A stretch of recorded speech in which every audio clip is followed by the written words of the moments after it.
السلام علیکم ورحمۃ اللہ وبرکاتہ۔ کل میں نے آپ سے ایک کفن چور کا واقعہ بیان کیا تھا۔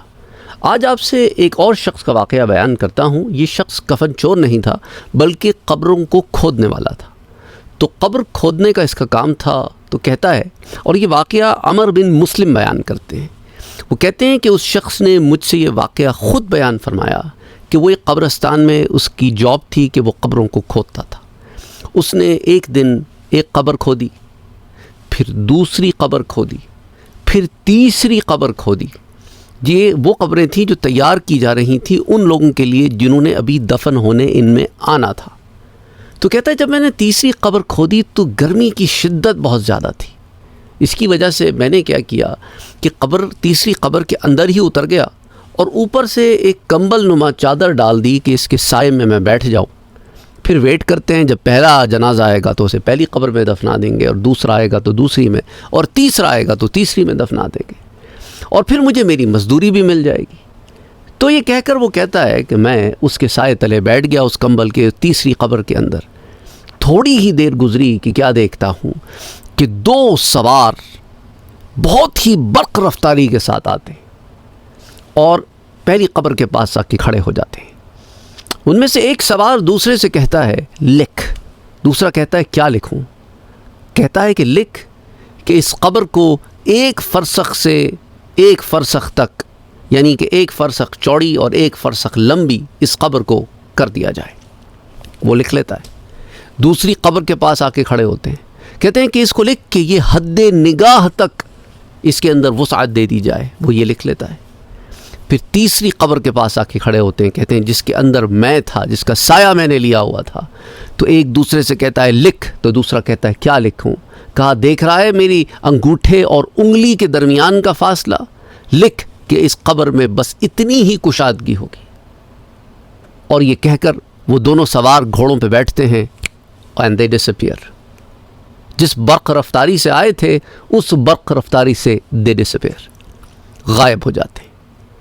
میں تیسری قبر سے نکلتا ہوں اور اب میں اس انتظار میں بیٹھ جاتا ہوں کہ آیا ان قبروں میں کون دفن ہوگا۔ تھوڑی دیر گزرتی ہے کہ ایک جنازہ آتا ہے۔ وہ اسے اس پہلی قبر کے پاس لاتے ہیں اور اسے دفنا دیتے ہیں۔ اس کی نماز جنازہ ادا کی جاتی ہے۔ بہت تھوڑے سے لوگ ہوتے ہیں۔ تو میں ان لوگوں کو روک لیتا ہوں۔ میں کہتا ہوں کہ تم کون لوگ ہو اور یہ کون آدمی ہے جو یہاں دفن ہوا؟ انہوں نے کہا کہ یہ آدمی جو ہے یہ ایک بہت ہی غریب آدمی تھا، اس کے پاس بہت کم ریسورسز تھے، یہ بہت بڑے کنبے اور فیملی والا آدمی تھا، لیکن اس کے پاس ریسورسز نہیں تھے، غریب آدمی تھا۔ ہم نے ایسے تیسے کر کے اس کے تجہیز و تکفین کا انتظام کیا ہے اور اسے یہاں دفنا رہے ہیں اور اب لوٹ رہے ہیں۔ تو کہتا ہے میں نے ان کی رقم انہیں واپس لوٹا دی اور کہا کہ مجھے اس رقم کی ضرورت نہیں ہے، تم ایسا کرو یہ رقم اس شخص کی فیملی کو دے دینا کہ وہ اسے اپنے اوپر خرچ کر لیں۔ یہ کہتا ہے اس کے بعد میں انتظار میں بیٹھ گیا کہ دوسرا جنازہ کون سا آتا ہے۔ دوسرا جنازہ آیا تھوڑی دیر کے بعد اور اسے دوسری قبر میں اتار دیا گیا، جس کے بارے میں انہوں نے کہا تھا کہ اسے حد نگاہ تک طویل کر دو۔ تو جب اسے دفنا چکے تو میں نے ان سے پوچھا کہ یہ کون آدمی تھا؟ انہوں نے کہا ہمیں تو خبر نہیں یہ کون آدمی تھا، کوئی مسافر آدمی تھا، کوئی غریب الوطن آدمی تھا جو اپنے وطن سے بہت دور تھا اور ہمیں اس حال میں ملا کہ اپنے گھوڑے پر تھا اور مر چکا تھا۔ تو ہم نے اسے دفنانے کا انتظام کیا۔ تو اس کے بارے میں بھی مجھے پتہ چل گیا، اور میں آپ سے پہلے بھی یہ بات عرض کر چکا ہوں کہ جو شخص پردیس میں مرتا ہے تو برزخ میں اس کی قبر کو بے حد وسعت دے دی جاتی ہے۔ یہ نہیں کہ آپ گڑھا کھود کے دیکھیں کہ یار یہ تو سرنگ نہیں مل رہی ہمیں، یہ برزخی معاملات ہیں کہ وہ پردیس کو اس کے دیس تک کی وسعت دے دی جاتی ہے کہ وہ اپنے دیس سے دور ہے، غریب الوطنی میں مرا ہے تو اپنے وطن سے دور نہ ہو۔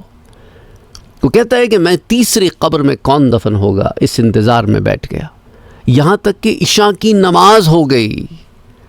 عشاء کی نماز سے فارغ ہونے کے بعد بھی ابھی کوئی جنازہ نہیں آیا کہ کیا دیکھتا ہوں کہ ایک جنازہ چلا رہا ہے۔ اس میں بہت سارے لوگ ہیں، اتنے لوگ ہیں کہ پہلے دو جنازوں میں تو بہت تھوڑے لوگ تھے، اور میں پریشان ہوں کہ اتنے سارے لوگوں میں یہ جنازہ آ رہا ہے۔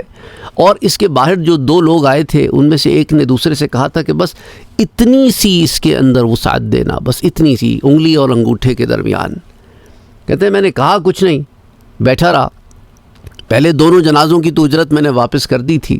جب یہ جنازہ دفنایا گیا اور اس کے بعد اس کے اوپر جب یہ مردہ دفنایا گیا اور اس پہ نماز جنازہ ہو گئی تو میں نے ان لوگوں کو پکڑا اور کہا کہ مجھے بتاؤ تو صحیح یہ کس کا جنازہ ہے. انہوں نے کہا یہ جنازہ ہے ایک بہت امیر عورت کا, جو اس شہر کی ایک بہت امیر عورت ہے اور بہت بڑے خاندان سے تعلق رکھتی ہے. ہم اس کی نماز جنازہ پڑھ کے لوٹ رہے ہیں. تو کہنے کا مقصد یہاں پر یہ ہے میرے بھائیوں اور میری بہنوں کہ ہمیں نہیں خبر کہ برزخ میں کیا معاملات ہونے والے ہیں. ایک اتنا بڑا زبردست قسم کا جو ہے ایک زبردست جماعت, بڑی تعداد میں لوگوں نے آ کے اس کی نماز جنازہ پڑھی, پر اس کے اعمال ایسے تھے کہ اس کے لیے قبر میں تنگی تھی, اور دوسرے دو لوگ ان کی نماز جنازہ پڑھنے والے تھوڑے سے لوگ تھے, لیکن ان کے لیے آنے والی زندگی میں آسانیاں تھیں. تو کہنے کا مقصد یہ ہے کہ جب تک یہاں ہیں وہاں کے لیے محنت کرتے رہو اور اپنے رب سے اچھے کی امید رکھو کہ تمہارا رب تمہارے ساتھ کرم کا رحم کا معاملہ فرمائے گا. اور ان ظاہر داریوں میں نہ پڑو, ظاہری چکروں میں نہ پڑو. اللہ بہتر جانتا ہے کس کے ساتھ وہاں کیا ہونا ہے. ہم نہیں جانتے, نہ ہمیں خبر ہے, نہ ہم اس ٹوہ میں لگے رہیں کہ ہمیں وہاں کی کسی نہ کسی طرح کوئی خبر مل جائے. ایسے سوالات میرے پاس آتے ہیں, پہلے بھی میں آپ کو بتا چکا ہوں کہ ہمیں بتائیں کہ فلانے کا وہاں کیا حال ہوگا. مجھے کیا پتہ فلانے کا وہاں کیا حال ہوگا.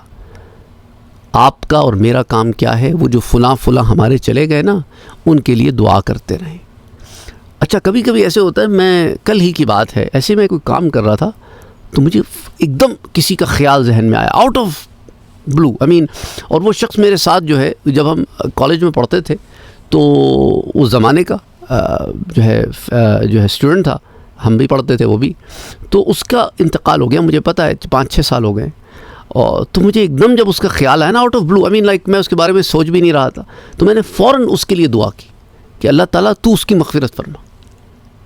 کیونکہ اچانک کسی کا خیال ایسے دماغ میں آ جائے, ہو سکتا ہے اس کو اس وقت دعا کی ضرورت ہو, تو اللہ سبحانہ و تعالیٰ نے یہ ذہن میں خیال ڈال دیا.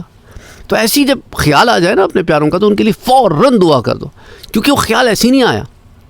ایسی چیزیں نہیں ہو جاتی. ہم کوئنسیڈنسز کے اوپر یقین نہیں رکھتے, ہر چیز کے پیچھے کوئی نہ کوئی حکمت ہوتی ہے. تو ان کا اچانک خیال آ جانا, اس پر بھی حکمت ہوتی ہے کہ اللہ چاہتا ہے کہ اس موقع پر آپ ان کے لیے دعا کریں. تو اس لیے ان کی یاد آ جائے تو فوراً دعا کرو. اور اگر آپ کسی ایسے مقام پر ہیں کہ آپ ان کے لیے ایصال کر سکتے ہیں, مالی ایصال کر سکتے ہیں تو مالی ایصال کر دیں, ذکر ایصال کر سکتے ہیں تو ذکر ایصال کر دیں, جو چیز بھی ان کے لیے کر سکتے ہیں کریں. تو بہرحال کبھی ہم ایسے ہوتے ہیں, مسجد میں ہوتے ہیں, نماز سے فارغ ہوتے ہیں, ایک دم والد صاحب کا خیال آ جاتا ہے یا کسی اور رشتہ دار کا خیال آ جاتا ہے. تو اب ہم نے ان کے لیے فوراً دعا بھی کرنی ہے. ہم نماز سے فارغ ہوئے ہیں, بہترین وقت ہے, اور پھر جاتے جاتے ہم نے مسجد کے اندر ڈونیشن بھی ڈال دیا کہ اللہ تعالیٰ اس کا ثواب ان کو پہنچا دینا, یا کوئی اور کار خیر میں پیسے لگا دیے, یا کوئی ذکر اذکار کر دیا. اگر استطاعت نہیں ہے تو وہیں بیٹھے ہوئے درود شریف پڑھ لیا, اللہ کا ذکر کر لیا. تو اس طرح جو ہے اعمال صالحہ کا سلسلہ جاری رکھیں. یہ سارے واقعات آپ سے ذکر کرنے کا مقصد کیا ہے کہ ہماری اور آپ کی اصلاح ہو جائے, ہم اپنے وقت کو ضائع نہ کریں اور اچھے طریقے سے گزاریں, اور ہمارے وہ پیارے جو ہمارے سے دور چلے گئے ہیں وہ ختم نہیں ہوئے, وہ ایک اور عالم میں داخل ہو گئے, اور ہم سب نے اس عالم میں جانا ہے, اور ہم بھی پیچھے آ رہے ہیں, اور یہی ہمیں دعائیں بھی سکھاتی ہیں کہ تم چلے گئے اور ہم آ رہے ہیں. اللہ سب کے لیے آسانیاں پیدا فرمائے, آمین. اللہم صلی علی محمد و علی آل محمد.